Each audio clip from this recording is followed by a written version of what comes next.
The Smartest Giant in Town by Julia Donaldson and Axel Scheffler.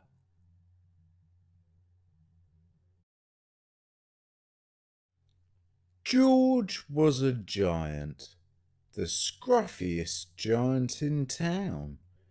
He always wore the same pair of old brown sandals and the same old patched up gown.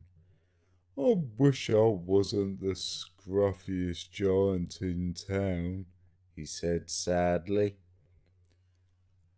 But one day George noticed a new shop.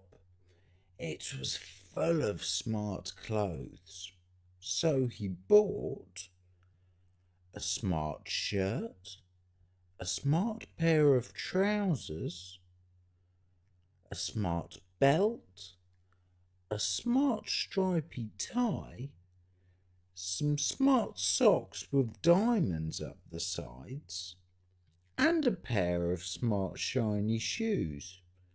Now I'm the smartest giant in town, he said proudly. George left his old clothes behind in the shop. He was about to go home when he heard a sound. On the pavement stood a giraffe who was sniffing sadly. What's the matter? Asked George. It's my neck, said the giraffe. It's so very long and so very cold. I wish I had a long warm scarf. Cheer up, said George, and he took off his stripy tie. It didn't match my socks anyway, he said, as he wound it round and round the giraffe's neck. It made a wonderful scarf. Thank you, said the giraffe. As George strode towards home, he sang to himself. My tie is a scarf for a cold giraffe, but look me up and down, I'm the smartest giant in town. George came to a river. On a boat stood a goat who was bleating loudly. What's the matter? Asked George. It's my sail, said the goat. It blew away in a storm. I wish I had a strong new sail for my boat. Cheer up, said George, and he took off his new white shirt. It kept coming untucked anyway, he said, as he tied it to the mast of the goat's boat. It made a magnificent sail. Thank you, said the goat. George strode on, singing to himself. My tie is a scarf for a cold giraffe. My shirt's on a boat as a sail for a goat. But look me up and down, I'm the smartest giant in town. George came to a tiny ruined house. Beside the house stood a white mouse with lots of baby mice. They're all squeaking. What's the matter? Asked George. It's our house, squeaked the mother mouse. It burnt down, and now we have nowhere to live. I wish we had a nice new house. Cheer up, said George, and he took off one of his shiny shoes. It was giving me blisters anyway, he said, as the mouse and her baby scrambled inside. The shoe made a perfect home for them. Thank you, they squeaked. George had to hop along the road now, but he didn't mind. As he hopped, he sang to himself, "My tie is a scarf for a cold giraffe. My shirt's on a boat as a sail for a goat. My shoe is a house for a little white mouse. But look me up and down, I'm the smartest giant in town." George came to a campsite. Beside a tent stood a fox who was crying. "What's the matter?" asked George. "It's my sleeping bag," said the fox. "I dropped it in a puddle. I wish I had a warm, dry sleeping bag."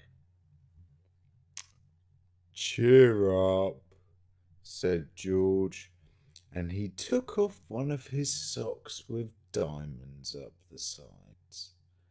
"It was tickling my toes anyway," he said, as the fox snuggled into it. It made a very fine sleeping bag. "Thank you," said the fox. George hopped on singing to himself, "My tie is a scarf for a cold giraffe. My shirt's on a boat as a sail for a goat. My shoe is a house for a little white mouse. One of my socks is a bed for a fox. But look me up and down, I'm the smartest giant in town." George came to a big squelchy bog. Beside the bog stood a dog who was howling. "What's the matter?" asked George. "Ruff, it's this bog," said the dog. "I need to get across, but I keep getting stuck in the mud. I wish there was a safe, dry path." "Cheer up," said George, and he took off his smart new belt. "It was squashing my tummy anyway," he said, as he laid it down over the bog. It made an excellent path. "Oh, well, thank you," said the dog. The wind started to blow, but George didn't mind. He hopped on singing to himself, "My tie is a scarf for a cold giraffe. My shirt's on a boat as a sail for a goat. My shoe is a house for a little white mouse. One of my socks is a bed for a fox. My belt helped a dog who was crossing a bog, but my trousers are falling down. I'm the coldest giant in town." Suddenly George felt sad and shivery and not at all smart. He stood on one foot and thought, "I'll have to go back to the shop to buy some more clothes," he decided. He turned round and hopped all the way back to the shop. But when he got there, it was closed. "Oh no!"